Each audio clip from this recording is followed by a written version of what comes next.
Изградбата на гасоводот се забрзува. Граѓаните никогаш не биле поблизу до ефтин енергенс, кој во исто време штеди пари и ја штити животната средина. Ово го возможува припојувањето на гама кон македонски енергетски ресурси, откако владата ќе стане целосен собственик на оваа компанија за пренос на природен газ, истакна директорот на МЕР Бајрам Реджепи.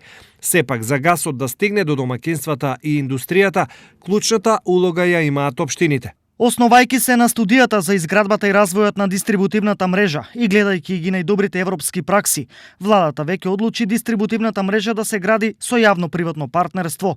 Но општините секако дека може да помогнат ако направат добри и одржливи проекти, посебно кога знаеме дека процесот до добивање на одобрение за градба е сложен и долг. Вели Реджепи.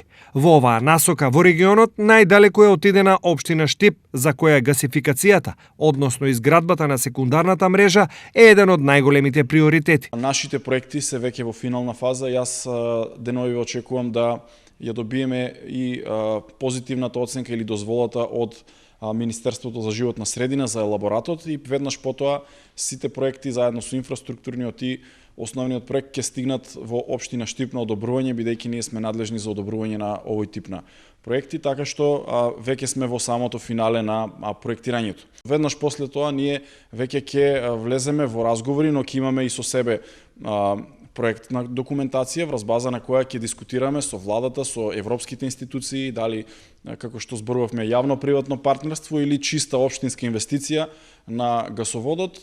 Останатите општини за да ја овозможат гасификацијата имаат уште многу работа пред себе. Особено тешко овој процес ќе оди кај помалите општини кои во моментов немаат ниту пари, ниту потенцијал за проекти со ваква големина и важност.